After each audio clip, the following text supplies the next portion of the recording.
அவர் வந்து சினிமாவிலேருந்து வெளியில் அரசியலுக்குள்ளே போயிட்டாருன்னா ஜனங்கள்லாம் அரசியலுக்குள்ளே வந்துட்டாங்க. அவர் இந்த இடத்துக்கு வர்றதுக்கு முருகதாஸுக்கு தெரியும், ஒர்க் பண்ணியிருக்காரு. அவர் எவ்வளோ காலத்தோட எவ்வளோ கனெக்டிவாக இருப்பார்னா, இஸ்திரி போடும் தொழிலாளியின் வயிற்றில் சுருக்கம். எல்லாருமே இந்த கவிதையை பதிவு செஞ்சுருக்காங்க. இன்று அவர் ஹைக்கூவாய் கவி உலகில் கால் பதித்து ஆனந்தம் தொடங்கி இன்றோடு தமிழ் திரையுலகில் 25 ஆண்டுகள் பயணித்தவர். குடும்பத்தார் அனைவரும் விரும்பி பார்க்கும் நேர்த்தியான நல்ல படங்களையும் கவி பேசும் ஆக்ஷன் படங்களையும் அள்ளி தந்துள்ளார். Haikus are not written, haiku just happens என்பதற்கேற்ப லிங்குசாமி அவர்களுடைய லிங்கு 1 புத்தகத்தில் பார்த்தீங்கன்னா ஹைக்கூஸ் எழுதியிருக்கிற பேஜ்க்கே போக வேண்டாம். அவரோட ஃபஸ்ட்டு பேஜ், அதாவது த பேஜ் ஆஃப் டெடிகேஷன் அப்படின்னு சொல்லலாம். அதில் அவருடைய அம்மாக்காக அவர் எழுதிய கவிதை தான் முதல்ல என்னோட மனசில் ஒரு பரவசத்தை ஏற்படுத்தியது. அப்படியே அம்மா மாதிரி இருக்கீங்க, எல்லோரும் சொல்ல கேட்டிருக்கிறேன். அப்படியே அம்மா என்னை உன்னிடமே கேட்டிருக்கிறேன். இப்படி தன்னையே முழுசாய் தந்த அம்மா உனக்கு அப்படின்னு லட்சம் வார்த்தைகளில் சொல்ல முடியாத ஒரு உணர்ச்சியை 2 வரிகளில் இவ்வளவு நேர்த்தியாக எக்ஸ்பிளைன் பண்ணுறது தானே ஒரு நல்ல கவிதை. அப்படி அந்த லிங்கு 1 புத்தகத்தால் ஈர்க்கப்பட்டு நான் செஞ்ச ஒரு சின்ன பாட்காஸ்ட்காக எனக்கு முதல் வாய்ப்பளித்து இன்று கவிக்கோ அரங்கில் பல சான்றோர் மத்தியில் எனக்கு இந்த ஒரு சின்ன பங்களிப்பை 2ஆம் வாய்ப்பாக கொடுத்ததற்கு இந்த நேரத்தில் இயக்குனர் லிங்கு சார் அவர்களுக்கும் பிருந்தாஸ் அவர்களுக்கும் என்னுடைய நன்றியை தெரிவித்துக் கொள்கிறேன். இப்படி கவிஞராகவும் இயக்குனராகவும் என்றும் கவிமனம் கொண்டு இந்த ஹைக்கூ போட்டியை முன்னின்று நடத்தி வரும் இயக்குனர் லிங்குசாமி அவர்களை நோக்குவரை அளிக்க அழைக்கிறேன்.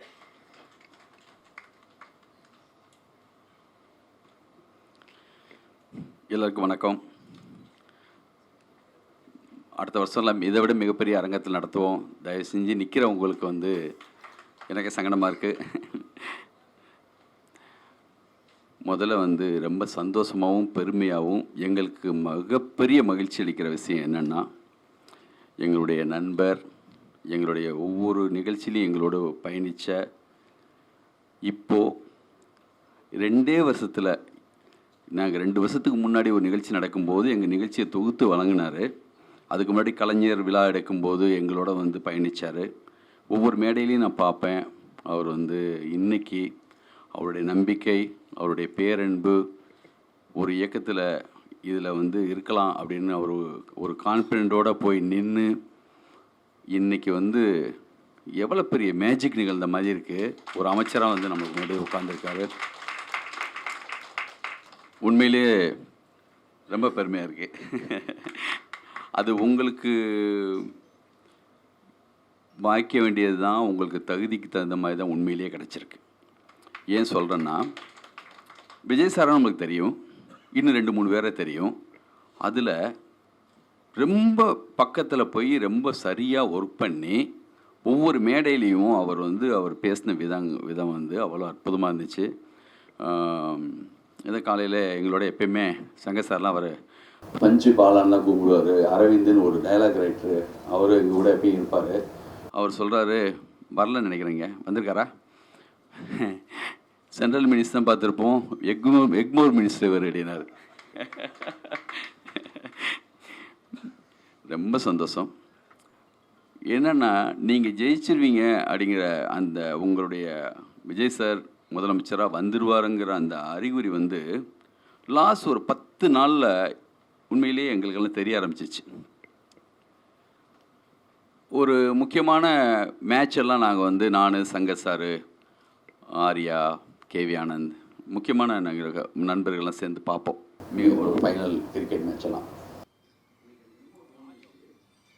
முதல் கனவுல ஒரு முக்கியமான விஷயம் வந்துச்சு. அதை சாரை மீட் பண்ண முதலமைச்சர் பார்க்கும்போது சொல்லலான்னு இருக்கேன். அது தெரியும், நான் சொன்னால் நம்புவார். ஏன்னா தொடர்ந்து அவரோட நான் அப்பப்போ பேசிட்டு தான் இருந்தேன். அதுக்கு முன்னாடி இரவெல்லாம் எனக்கு தூக்கமே இல்லை. மறுநாள் காலையில் ரிசல்ட்டை வந்து நான் முதல் நாளே சொன்னேன், முருகதாஸுக்கும் சொன்னேன். அவர் லாஸ்ட் மில்லில் வர முடியல. நம்ம அலுவலகத்தை உட்காந்து நம்ம ரிசல்ட்டு பார்க்கலாமா அப்படி கேட்டேன். என்னையா சங்க சார் கேட்டார். இல்லை சார், எனக்கு என்னமோ தோணுதுமா, அப்படி பார்ப்போம் சார் அப்படின்னு. எதுக்காக இது எனக்கு தோணுச்சுன்னு சொன்னால், எனக்கு வந்து யாருக்கு வீட்டில் வந்து வேலை செய்கிறவங்கலாம் திடீர்னு ஓட்டு போட போகணும், அம்மா நான் வந்து லீவ் வேணும்னு கேட்கும்போது, என்னம்மா யாருக்குன்னு கேட்டால், இல்லை குட்டி பசங்களாம் சொல்கிறாங்க விஜய்க்கு தான் போட சொல்கிறாங்கன்னு. சரி, எனக்கு எப்பயுமே ஒரு தம்பி கேர் கட் பண்ணுறதுக்காக வருவான். என்ன தம்பி யாருக்கு ஓட்டு போட்டேன், எலெக்ஷன் முடிஞ்சது பிறகுது. ஆனால் நாங்கள் எப்பயுமே வந்து டிஎம்கேக்கு போடுவோம்ண்ணா, எங்கள் வீட்டில் 12 ஓட்டு, இந்த வாட்டி என்னென்னு தெரிலண்ணா 8 பேர் வந்து விஜய் சாருக்கு தான் போடலான்னு இருக்கோம். பைப்பு கெட்டு போச்சு, ஒரு பிளம்பர் வர சொன்னோம், சரி பண்ணிட்டு அந்த பையன் நிற்கிறான். என்னப்பா முடிஞ்சிச்சா, அப்புறம் ஓட்டெலாம் போட்டியா? ஆமாம் சார், டிவி கேட்க தான் சார் போட்டேன். எங்கள் வீட்டில் எல்லாமே அதுக்கு தான் சார் போட்டோம். எங்கே போனாலும் அந்த சத்தம் கேட்குது. என்னமோ தெரில, இந்த வாட்டி ஏதோ சம்திங் நிகழப்போகுது அப்படின்னு நினச்சா, இப்படி ஒரு மிகப்பெரிய ஒரு மேஜிக் நிகழும்னு யாருமே எதிர்பார்க்கல.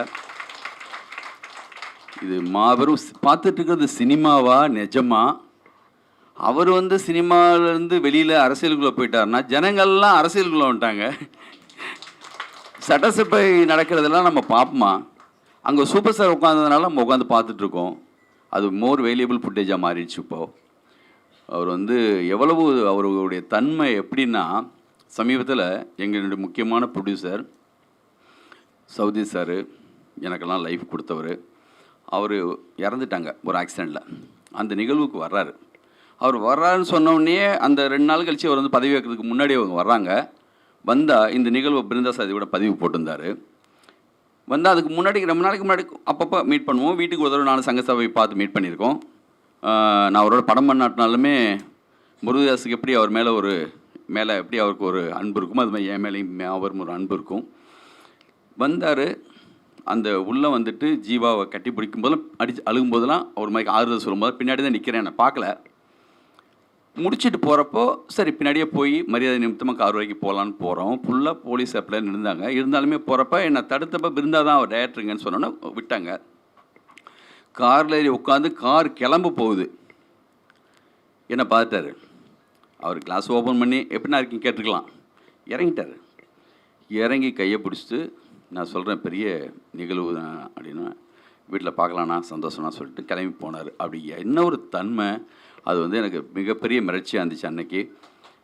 அவர் இந்த இடத்துக்கு வர்றதுக்கு முருகதாஸுக்கு தெரியும், ஒர்க் பண்ணியிருக்காரு. அவர் எவ்வளோ காலத்தோட எவ்வளோ கனெக்டிவாக இருப்பார்னா, ஒரு நிமிஷம் முன்னாடி வரமாட்டார், பின்னாடி வரமாட்டார் ஷூட்டிங்க்கு.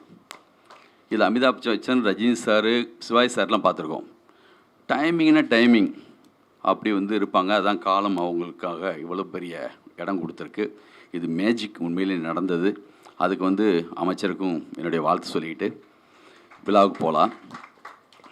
முருகதாஸ், நானும் முருகதாஸ்லாம் வந்து அசிஸ்டண்ட்டாக இருந்தப்போ ஒவ்வொரு டேரக்டருக்குமே ஒரு எடிட்டிங் நோட்டு மெயின்டைன் பண்ணி அந்த ஆர்டர் பண்ணுறதுக்காக ஒருத்தர் எடிட்டிங்கில் போவோம். அதில் என் சைட்லேருந்து எங்கள் டேரக்டர் சைட்லேருந்து போகிறது நான். இவர் வந்து அவங்க டேரக்டர் சைட்லேருந்து வருவார்.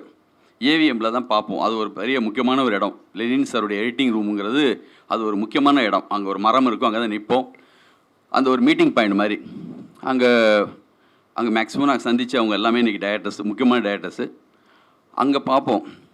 உண்மையிலேயே முருகதாஸ் வந்து எனக்கு பிடிச்ச மிக முக்கியமான டேரக்டர்ஸில் முருகதாஸ் ஒருத்தர். நானும் அவர் ஒரே காலகட்டம் தான் வந்தோம். பர்டிகுலராக கஜினி படம், அதில் இருக்கிற லவ் ட்ராக் அதை வந்து பல முறை நான் வந்து பார்த்துட்டே இருப்பேன். அந்த சஞ்சய் ராமசாமியும் சரி, அந்த பொண்ணும் சரி, கல்பனாவில் முருகதாஸ் அழகாக எழுதுவாங்க. ரொம்ப அற்புதமாக இருக்கும். அவர் வந்து விஜய் சாருக்கு வந்து துப்பாக்கி, கத்தி, இந்தியில் போய் அமீர்கான் கூட இந்தியில் போய் படம் பண்ண டேரக்டர்ஸில் முக்கியமான டேரக்டர்ஸில் பாக்யராஜ் சார் மிகப்பெரிய ஹிட்டு ஆகிர் ராஸ்தா. அதே மாதிரி வந்து ஏக் துஜே கேலியே நம்ம பாலச்சந்திர சார் மாதிரி. கஜினி வந்து மாபெரும் ஹிட்டு தமிழ், தெலுங்கு, இந்தியில். தவிர்க்க முடியாத தமிழ் சினிமாவுடைய மிக முக்கியமான ரைட்டர்ஸில் டேரக்டர்ஸில் முருகதாஸ் ஒருத்தர். எந்த போட்டி பொறாமை 2 பேருக்கும் எப்பயுமே இருந்ததில்லை. என்னுடைய படம் வந்தாலும் அவர் படம் வந்தாலுமே எப்பயுமே வந்து நாங்கள் எப்பயுமே கலந்து பேசி தான் இருப்போம். இன்றைக்கி நாங்கள் வந்து ஜஸ்ட் லைக் இது வந்து நாங்கள் ஒரு ரெய்னான்னு ஒரு டீமு, நான், மணிசத்திரம் சார், சங்கர் சார், முருகதாஸ், வெற்றிமாறன் எல்லாமே அதில் இருக்கோம். ரொம்ப சந்தோஷம் முருகதாஸ் இந்த விழாவுக்கு நீங்கள் வந்ததில். இதில் இது ஆமாம், இது 20 வருஷம் உங்களுக்கும். உங்கள் படம் வந்துருச்சு இல்லை ஜீனா? என்னுடைய படத்துக்கு முன்னாடியே வந்துருச்சு. அதுக்கப்புறம் மிகப்பெரிய புகாரி ஹோட்டல் அவங்க வந்து பாருங்கள், அவர் ஹீரோ நடிக்கிறதுக்காக கேட்டாங்களாம். எம்ஜிஆர் மாதிரி தான் இருக்கீங்க. துப்பிக்காக சொல்ல சார், கலருக்காகவும் சேர்த்து சொல்கிறேன். மிகப்பெரிய பாரம்பரியத்தில் வந்திருக்காங்க. ரொம்ப முக்கியமான கவிஞர் குடும்பத்திலேருந்து வந்திருக்காங்க. அவங்களுக்கு என்னுடைய நன்றி, வாழ்த்துக்கள். அப்புறம் பிருந்தா சாரதி. பிருந்தா வந்து மிக அற்புதமான ஒரு உரை நிகழ்த்தினீங்க பிருந்தா. எனக்கு சந்தோஷமாக இருந்துச்சு. நீங்கள் வர்ற வரைக்கும் எப்படியாவது வண்டி இழுத்து ஓட்டணும், அமைச்சர் இன்னும் கிளம்பலன்னு சொன்னோடனே எனக்கு என்னென்னா நல்லா அதெல்லாம் அற்புதமாக செஞ்சார். அந்த இடத்துக்கு வர்றதுக்கான தகுதி இருக்கு அவருக்கும். நல்லா பண்ணாங்க. இந்த நிகழ்வுக்காக என் கூட எப்பயுமே என்னுடைய டைலாக் ரைட்டாகவும் சரி, என் லைஃபுக்கு தேவையான டைலாக்கும் சரி, நான் எப்பயுமே சொல்லுவேன். படத்தில் மட்டும் இல்லை, என் வாழ்க்கைக்கு கூட முக்கியமாக டைலாக் எப்போயாவது கொடுப்பாரு. மிக அற்புதமாக இந்த விழாவை எடுத்துகிட்டு போயிட்டுருக்காரு. அவருக்கு என்னுடைய வாழ்த்துக்கள், நன்றி. அதே மாதிரி சிவகுமார் சார், வெண்ணிலா பற்றி சொல்லிட்டு உங்ககிட்ட வரேன். வெண்ணிலா, நான் ஆனந்தம் படத்தில் வந்து அனுகாசன் கேரக்டருக்காக அட்டை படத்தில் பார்த்துட்டு கேட்டேன் அவங்கள. அப்போ வந்து முருகேசு கல்யாணம் ஆயிடுச்சான்னு நினைக்கிறேன். அப்போ 2001 சரி. ஆமாம், அப்போ அவங்க வரல. இருந்தாலுமே இப்போ வந்து இப்போ தான் முருகேசு சொன்னார் நீர் அதிகாரத்தை பற்றி. அவங்களா எனக்கே தெரியாது. எனக்கு கத்தியில் அந்த முக்கியமான போர்ஷனை பண்ணுறதுக்கெல்லாம் அந்த படம் அது வந்து பெரிய இன்ஸ்பிரேஷன் சொன்னார். ஆமாம் ஆமாம், அவ்வளோ அற்புதமான ஒரு ரைட்டர். அவங்களுக்கும் நான் சொல்லிக்கிறேன். அதே மாதிரி சிவகுமார் சார், அவங்க தான் முழுக்க இந்த விழா நடக்கிறதுக்கான காரணம். அவர் வந்து மிகப்பெரிய ரசிகர். அவர் சுஜாதா மேலேயும் கவிதைகள் மேலேயும் ஹைக்கூ மேலேயும் கவிதைகள் மேலேயும் அவ்வளவு மிகப்பெரிய வந்து பற்றோடு இருப்பாங்க. இந்த விழாவுக்கு முழுக்க எங்கள் கூட நின்று இன்னும் என்ன வேணால் செய்யுங்க, எப்படி வேணால் பண்ணலாம், இதுக்காக என்னென்னா நம்ம பண்ணலான்னு சொல்லிட்டு அவ்வளோ தூரத்துக்கு பண்ணுவாங்க. அப்புறம் அவர் எதுலேயுமே உள்ளே வர மாட்டாங்க. நீங்கள் உங்களை மதிக்கிறேன்ல, நீங்கள் கேப்டன் டைரக்டர் என்ன சொல்கிறாரு கேளுங்க அப்படின்னு அவ்வளோ தூரம் முழுசாக எங்களை நம்பி ஒப்படைப்பாங்க. அதுவே எனக்கு சந்தோஷமாக இருக்கும். அவ்வளோ மதிப்பாங்க நம்மளை. அவங்களுக்கும் என்னுடைய எப்பயுமே என் லைஃப்பில் நீங்கள் சொன்ன மாதிரி இன்னும் நம்ம அமைச்சர் தான் இப்போ இருக்கார் தமிழ் வளர்ச்சியிலலாம். நம்ம என்னென்ன பண்ணிக்கலாம். அது மாதிரி வேடியப்பன் வந்து டிஸ்கவரி புக் பேலஸ் மூலமாக இது 5வது வருஷமாக இந்த நிகழ்வை ரொம்ப அற்புதமாக எடுத்துகிட்டு போகிறாங்க. ரொம்ப இந்த வருஷமாக நான் இந்த புக்குடைய மேக்கிங்கே எனக்கு வந்து இந்த சைஸ் எனக்கு ரொம்ப பிடிச்சிருந்தது. ரொம்ப அழகு. நிறைய பேர் வந்திருக்காங்க, ரொம்ப முக்கியமானவங்க. ஒவ்வொரு வருஷம் 2 வருஷமாக பரிசு வாங்குகிற சரண் சார், எங்களுடைய எல்லா விழாவிலையுமே முன்வரிசை உட்காந்துருப்பார் எழில் சார், அவர் எங்கேயோ உட்காந்துருக்காரு. ஓகே. அப்புறம் வந்து இந்த விழாவுக்கு நிறைய அப்துல் ஐயா, நம்ம ரகுமான் ஐயா அவங்களோட ஃபேமிலியில் தான் வந்திருக்காங்க. இந்த விழா ஏன் நடத்தணும் அப்படி முடிவு பண்ணும்போது, நாங்கள் 2-3 தடவை பனையூரில் இருக்கிற ஐயா வீட்டுக்கு போகிறப்போ அது நிகழும்போது தெரியாது அது எவ்வளோ பெரிய நிகழ்வுன்னு. அவ்வளோ பெரிய அற்புதமான நிகழ்வு. என்ன ஒரு எளிமை, என்ன ஒரு குரு தன்மை, என்ன ஒரு ஜென் மனநிலை, எந்த ஆடம்பரமும் இல்லாத, எந்த அலங்காரமும் இல்லாத, எனக்கு அப்படி எளிமையான, அப்படி தான் போய் அவங்கள பார்ப்போம். ஒவ்வொரு முறையும் பார்க்கும்போது மோர் வேல்யூபிள் ஃபுட்டேஜ் எங்கள் லைஃப்பில். எங்கள் பிரபுன்னு என் கூட அசிஸ்டண்ட் இருப்பான், அவன் அதை ஷூட் பண்ணான். இப்போ கேட்டால் எங்கே இருக்குது தெரிலன்னு சொல்கிறான். பரவாயில்ல, ஏதோ சம்திங் இருக்கும், ஆனால் எங்கள் நினைவில் இருக்குது. அவருடைய கவிதை எப்பயுமே ஒரு விழாவில் நான் சொல்லுவேன். எனக்கு ரொம்ப பிடிச்ச 1 வரி 2 வரி கவிதை ஒன்று இருக்கும். ஒரு கவிதை, என்னை சந்திக்க வராதீர்கள், உங்கள் பிரிவை என்னால் தாங்கிக் கொள்ள முடியாது. அவர் வந்து சினிமாவில் எழுதலை, ஆனால் அந்த ஊரில் இருந்து கவியரங்கம் கவியரங்கெல்லாம் பார்க்கும்போது எங்கள் பெரிய அண்ணனுக்கெல்லாம் வைரமுத்து தெரியும், வாலியை தெரியும், கண்ணதாசன் எல்லாருக்குமே தெரியும், பாட்டெல்லாம் எழுதியிருக்காங்க. ஆனால் ஐயா வந்து இந்த மாதிரி கவியரங்க கவிதைகள் அப்போது ஒரு வரி அப்படி சொல்லும்போதே என்ன வேறு வேலை பார்த்துருந்தாலும் அவர் யாருன்னு தெரியாட்டினாலும் இவர் யாரா எங்கள் அண்ணன் கேட்டார் ஒரு தடவை. ஒரு கவியரங்க கவிதையில் அவர் வந்து பேசுனது வந்து ரொம்ப ஃபேமஸ், நம்ம பேசியிருக்கோம் அடிக்கடி. இங்கே புதுசாக ஆடியன்ஸ் கண்டிப்பாக கொஞ்சம் பேர் இருப்பாங்க, அவங்களுக்காக சொல்லலாம். வைகை டேமில் ஒரு கவியரங்கம் நடக்குது, காதல் பற்றியான கவியரங்கம். அதில் சொல்கிறாரு, இதை விட பொருத்தமான இடம் இருக்க முடியாது, வை கை அணை கட்டு. ரொம்ப அந்த டைமிங்கில் அந்த நிமிஷத்தில் எவ்வளோ அற்புதமான கவிதைகள் அவருடைய கவிதைகள்லாம். தென்னிலங்கை வேந்தன் திருநீற்று பக்தன் என்று பொன்னிலங்கை தன்னை எரித்து பொடியாக்கி தந்து விட்டானா. பூசிகாடன் அனுமன், அதாவது தென்னிலங்கை வேந்தன் திருநீற்று பக்தன் இருந்து பொன்னிலங்கை தன்னை எரித்து பொடியாக்கி தந்து விட்டான்னு அனுமன் ஏன் எரிச்சாங்கிறதுக்கு ஒரு கவிதை எழுதியிருப்பார். அவருடைய ஒவ்வொரு மிக முக்கியமான இலக்கியங்கள்லேருந்து வர மிகப்பெரிய இதெல்லாம் வந்து சுருக்கமாக அவர் எழுதின ஒன்றொன்றுமே அற்புதமாக இருக்கும்.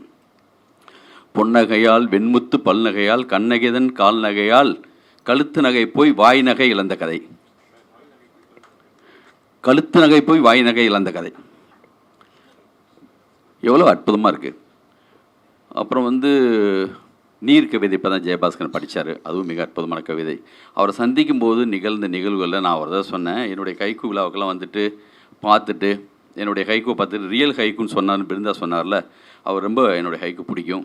நான் அவருடைய ஹைக்கூ எழுதுவது எப்படின்னு சொல்லிட்டு ஹைக்கூ பற்றியான அவர் வகுப்பெடுக்கிறது, அதுக்கு முன்னாடி அவர் எழுதின ஜூனியர் போஸ்ட்டில் அவர் எழுதின அந்த தொடர் படிச்சுட்டு கல்லூரி படிக்கும்போது அது மூலமாக வந்த ஆர்வம் தான் ஹைக்கூ இப்போ எழுதுறது.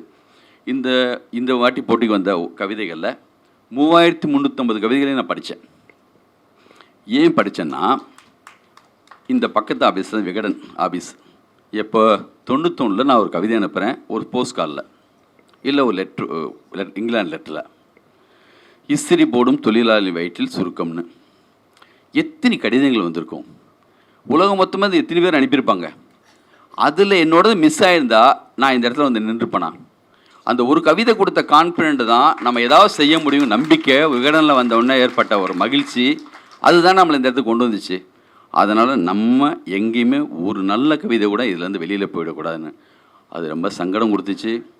கைக்குன்னா என்னென்னுமே தெரியல, என்னென்னமோ வருது. 3350 படிக்கும்போது படிக்கப்போ எனக்கு வந்துச்சுன்னா இதுக்கெல்லாம் போட்டி வச்சு நம்ம நடத்தணுமா, இதை தொடரணுமா, அப்படியெல்லாம் அந்த மாதிரி ஒரு அயர்வு ஏற்படுற அந்த கணத்தில் மிட்டாய் தின்னுகிறான் சிறுவன் வெறுவாயை மெல்லுகிறது நிழல் போட இதுக்காக நடத்தலாம். இன்னும் 1500 இல்லை 2500 10,000 கவிதை படிக்கலாம். என்ன எழுதுகிறாங்க, எப்படி இதுக்கு எப்படி நம்ம இது மிஸ் பண்ணுவோம்? இந்த மாதிரி ஒருத்தன் வந்தால் பத்தாதா ஒரு வருஷத்துக்கு? இந்த மாதிரி இன்னொரு கவிதை நிறைய நீங்கள் பரிசு பெற்ற 3 விட்டுருங்க, இந்த ஒவ்வொரு வரையும் நான் சொல்லுவேன், 1 2 3 போட்டாகணும். கடைசியாக வேறு வழி இல்லை.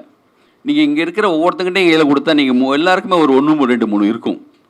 அதனால் சும்மா ஒரு கணக்குக்காக தான் நாங்கள் 1 2 3 அதை எடுத்திருக்கோம்.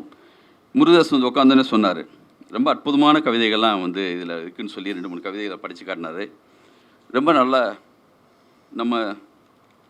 நம்ம இதில் நடுவராக இருந்ததில் முக்கியமாக வசந்த பாலன், ரா கண்ணன், என்னை லிங்கு அப்படின்னு பேர் வச்சதே கண்ணன் தான். அவர் நடுவரில் இருந்தார். அவருக்கும் என்னுடைய நன்றி சொல்லிக்கிறேன். இந்த இடத்துல வசந்த பாலனுக்கு சொல்லிக்கிறேன். இந்த மாதிரி நிகழ்வு ஒவ்வொரு முறையும் எங்களோட ஜெயபாஸ்கரன் எப்பயுமே எங்கள் கூட இருப்பார். இந்த மாதிரி மேடையில் இருக்க வேண்டியவர் அவரே பர்சனலாக கேட்டுக்கிட்டார், கவியே ஒரே மாதிரி போயிட்டுருக்கு, அதனால் நான் இந்த வாட்டி நாங்கள் பார்வையாளராக உட்காரன்னு சொல்லி அதுக்காக தான் அவர் உட்காந்துருக்காரு. முதல் வருஷம் கவிதை வாங்கின அவர் மலேசியா தான், உங்களுடைய ஊர்லேருந்து தான் ஒரு முருகதாஸ் கூட சொன்னார்ல, வாடியது கொக்கு ஓடியவையெல்லாம் ஜோடி மீன்கள். அதே மாதிரி 2வது 3வது வருஷத்தில் இன்னொரு முக்கியமான ஒரு கவிதை, தன்னிழலை காடென மெல்ல அசைகிறது கோயில் யானை.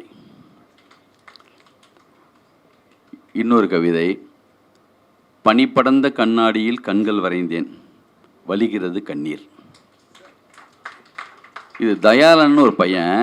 அந்த பையன் என்கிட்ட பேசும்போது, நான் டைரக்டரு, நான் என்ன மாதிரி படம் பண்ணியிருக்கேன், சிவகுமார் சார் மாதிரியே என்னுடைய படங்களை பற்றியே பேச மாட்டார் அவரும். அதே மாதிரி அந்த பையன், அண்ணா இன்றைக்கி ஒரு கவிதை எழுதியிருக்கேண்ணா, அவன் ரொம்ப நிதானமாக தான் பேசுவான். என்னப்பா சொல்லு கேட்டால், இல்லைண்ணா இந்த மாதிரி வெளியில் போயிருந்தேண்ணா இதை பார்த்தேண்ணா அப்படின்னு. எனக்கு என்னென்னா, இவன் தாண்டா ரியலாக ஒரு கவிஞன், அவனுக்கு எந்த பெருமிப்பும் இல்லை. அதே மாதிரி நம்மளை பாராட்டணும், நம்மளை பற்றி பேசணும் எதுவுமே கிடையாது. ப்ளைனாக கரெக்டாக ஒரு கவிஞனாக இருக்கான்ப்பா அப்படிங்கிற மாதிரி எனக்கு சந்தோஷமாக இருக்கும். அந்த மாதிரி கவிதைனா கைக்குனா என்னென்னா, அது ஒரு தியான மனநிலை. அது அந்த நிமிஷத்தில் வாழ்கிற ஒருத்தங்களால் தான் கைக்கு எழுத முடியும். 3 வரி தான், ஆனால் எவ்வளோ பாசிட்டிவ். முருகதாஸுக்காக நம்ம பல விழாக்களில் சொன்ன ஒரு கவிதையை சொல்ல நினைக்கிறேன். ஜாப்பனீஸ் கவிதை ஒன்று பல பேருக்கு தெரியுங்க, நம்ம கைக்கு கவிஞர்களுக்கு முருகதாஸ் வந்திருக்கார் தெரியும். அந்த கிண்ணத்தில் அரிசி தான் இல்லையே, கொஞ்சம் பூக்களையாவது நிரப்பி வைப்போம். ஒரு சில கவிதைகளை எத்தனை முறை கேட்டாலும் படித்தாலும் இந்த மாதிரி ஒன்று நம்ம படைச்சிட மாட்டோமான பெரிய ஏக்கத்தையும் ஒரு பாசிட்டிவான மூடையும் கொடுத்துரும். ஐயா சொல்லுவார், கவிதை எழுதிட்டு விட்டுரு, அதை பற்றி நீ பேசாத, மற்றவங்க பேசட்டும். அதில் அவங்க புரிஞ்சிக்கிறதுக்கு நிறைய இருக்கும். பாதி வேலை தான் ஓகுது, பாதி பக்கத்தை அவங்க திறக்கணும், பாதி வேலை தான் நீ பண்ண போகிற. நான் உண்மையிலேயே அது நிஜம். ஏன்னா நான் ஒரு கவிதை எழுதியிருந்தேன். சுமைதாங்கி கல்லை கடந்து செல்கிறாள் கர்ப்பிணி பெண். எல்லா பாரத்தையும் வைக்க முடியும், அந்த பாரத்தை இறக்கி வைக்க முடியுமா? அந்த அர்த்தம் தான் நான் நினச்சி எழுதுனது.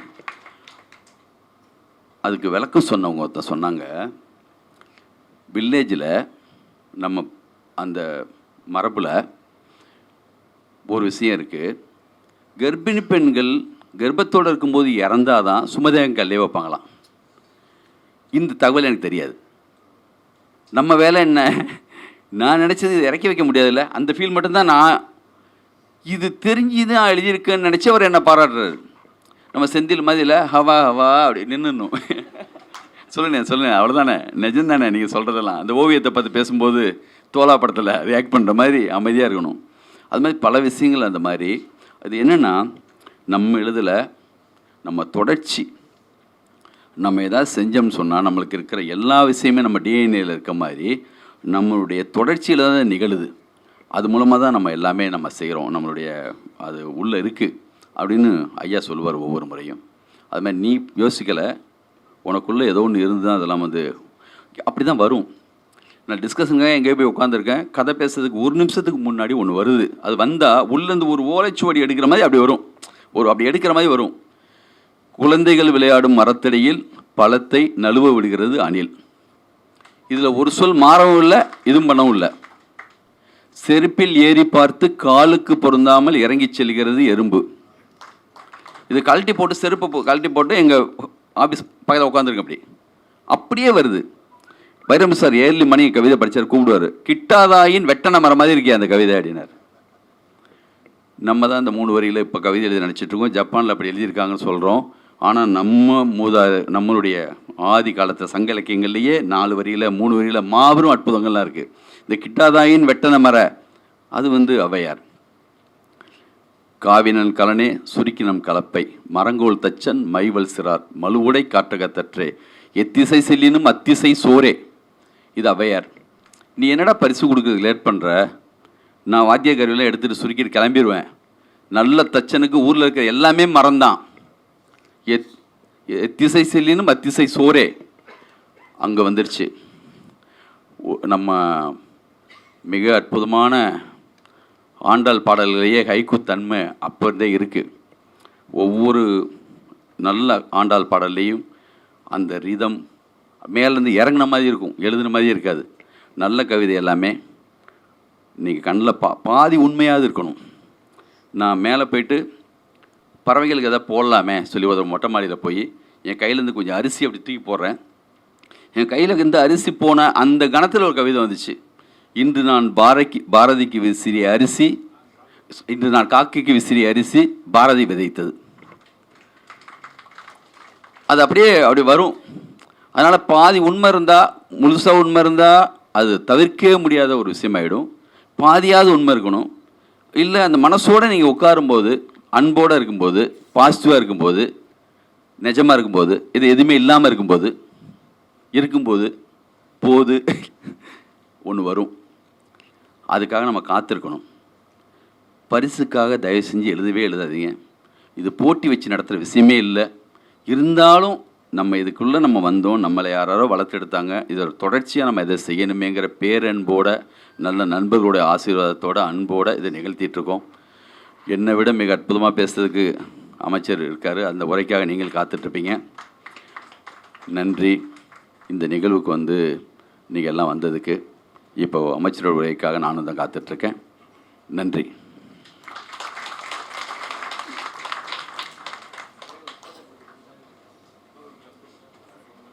அடுத்ததாக நான் அழைக்கவிருப்பது, கஜினி என்ற பாக்ஸ் ஆஃபீஸ் ஹிட் மூலம் தமிழ் மட்டுமல்லாது தெலுங்கு, ஹிந்தி திரையுலகத்தையும் வியக்க வைத்தவர். இட்ஸ் 2005 ஃபிலிம் அது. ஆனால் இன்றைக்கும் கப்பிள்ஸ் எல்லோரும் car வாங்கினாங்கன்னா they are celebrating their victory with that particular scene of Surya and Asin. அந்த காருக்கு முன்னாடி சூர்யாவும் அஸ்வினும் இந்த 2 பக்கமும் நிற்பாங்க. அதை போட்டு தான் கப்பிள்ஸ் எல்லாருமே அவங்களோட விக்ட்ரி அப்போ செலிப்ரேட் பண்ணிட்டுருக்காங்க. So thanks for that beautiful film sir. அதே மாதிரி எழுத்தாளர் வெண்ணிலா அம்மா சொன்னது மாதிரி பெண்களோட கதாபாத்திரத்தை ரொம்ப ப்ரீஸியாகவும் கனவுகளில் மட்டுமே சந்திக்கிற ஒரு ஃபேண்டஸியான பெண் கதாபாத்திரங்களில் எங்களுக்கு கொடுத்த யார் முருகதாசையா அவர்களுக்கு மிகப்பெரிய நன்றிகள் இந்த டைமில் நானும் தெரிவிச்சுக்கிறேன். தீனால அல்டிமேட் சார் அஜித்தோடையும், துப்பாக்கி கத்தி சர்க்கார் நம்ம எல்லாருக்கும் தெரியும் தளபதி விஜய் சாரோடையும், அடுத்தது தர்பாரில் சூப்பர் ஸ்டார் போன்ற திரைப்பட நட்சத்திரங்களோட பல ஹிட் மூவிஸ் கொடுத்த இயக்குனர் ஏஆர் முருகதாஸ் ஐயா அவர்களை இப்பொழுது வாழ்த்துரை அழைக்கிறேன். Sorry sir.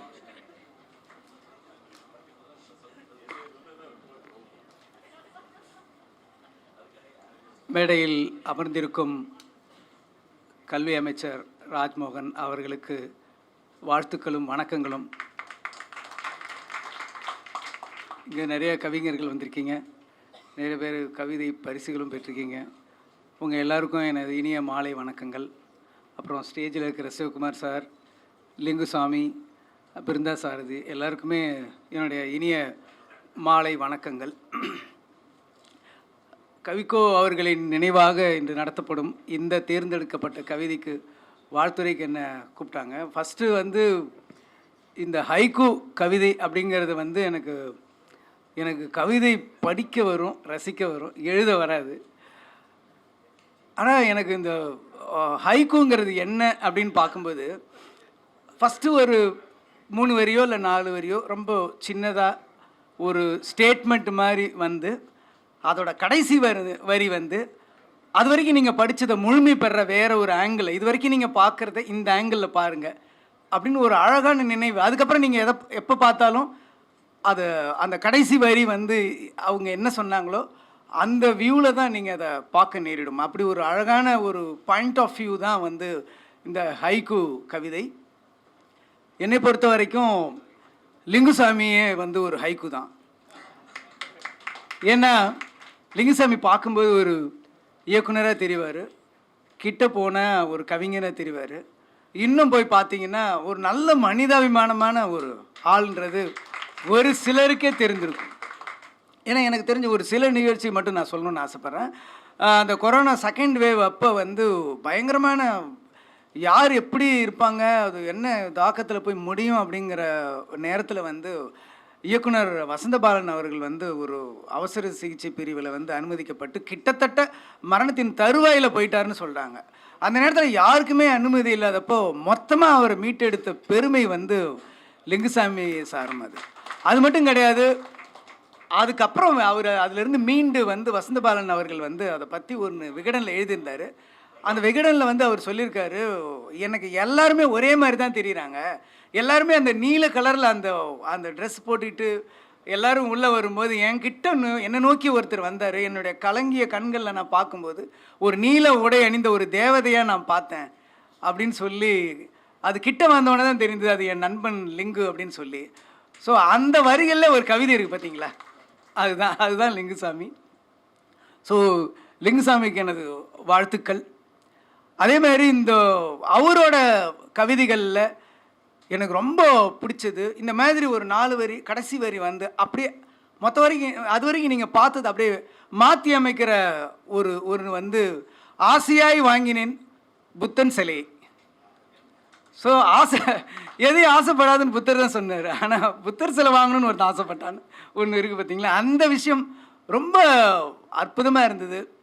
அதே மாதிரி இப்போது பிருந்தா சாரதி சார் கூட சொன்னார், நான் அதையும் குறிப்பிடணும்னு நினச்சிக்கிட்டு இருந்தேன். இஸ்திரி போடும் தொழிலாளியின் வயிற்றில் சுருக்கங்கள் என்ன ஒரு அழகான ஒரு வரிகள் பாருங்கள். கொஞ்ச நாளைக்கு முன்னாடி நான் நம்ம வைரமுத்து சார் எழுதின ஒரு கவிதை கூட படித்தேன். அதில் கூட ஒன்று சொல்லியிருந்தாங்க, நெசவு நெய்யும் தொழிலாளியின் தறியில் நூல் நூத்தது சிலந்தி. ஸோ ஒரு வறுமையும் அதுக்குள்ளே இருக்கிற என்ன சொல்கிறது ஒரு பெயினையும் எவ்வளோ அழகாக இனிமேல் ஒரு சிலந்தி நூல் நூற்றுது அப்படின்றான் பாருங்க ஒரு தறியில். ஸோ அதுதான் அந்த ஹைக்கூ வந்து நீங்கள் வந்து அது வரைக்கும் படிக்கிறத வந்து அந்த கடைசி வரி வந்து அப்படியே பெரட்டி போடுற ஒரு விஷயந்தான். இதில் கூட நான் வந்து சில கவிதைகள் படித்தேன். வாடி நின்றது கொக்கு, ஓடியதெல்லாம் ஜோடி மீன்கள். அந்த ஒரு என்ன ஒரு ஒரு கொக்கோட மனிதாபிமானம் பாருங்கள் எவ்வளோ வந்து அதால் சாப்பிட முடியல. ஏன்னா எல்லா மீனும் ஜோடி ஜோடியாக போயிட்டுருக்கு, நான் எதை சாப்பிடுவேன் அப்படி. எவ்வளோ அழகாக இருக்குது பாருங்கள். இன்னொரு கவிதை கூட இதில் நான் படித்தேன். அது வந்து அம்பு எய்து விழுந்தது பறவை, அதன் வாயில் அதன் குஞ்சுகளின் இறை. ஸோ ஒரு கவிதையை வந்து அதில் ஒரு புரட்சியை சொல்ல முடியும், ஒரு ஏழ்மையை சொல்ல முடியும், ஒரு மனிதாபிமானத்தை சொல்ல முடியும். அப்படிங்கிறது தான் இந்த ஹைக்கூ. அதில் ஒரு பெரிய மேதையான கவிக்கோ அவர்களோட நினைவுக்காக இவ்வளோ வருஷம் நடத்துகிற சிவகுமார் சார், மேடையில் இருக்கிற லிங்குசாமி, பருந்த சார், எல்லாருக்குமே என்னுடைய வாழ்த்துக்கள். இதில் பரிசு பெற்றவர்கள் எல்லாருக்குமே என்னுடைய வாழ்த்துக்கள். உங்களோட கவிதைகள்லாம் நான் பெரட்டும் போது இப்போ கொடுத்தாங்க, நிறைய நல்லா இருந்தது. அதில் மனசில் இருந்தது மட்டும் சிலதை சொன்னேன். எல்லாருக்கும் இன்னும் நல்லா வளரணும்னு சொல்லி என்னுடைய வாழ்த்துக்கள். நன்றி.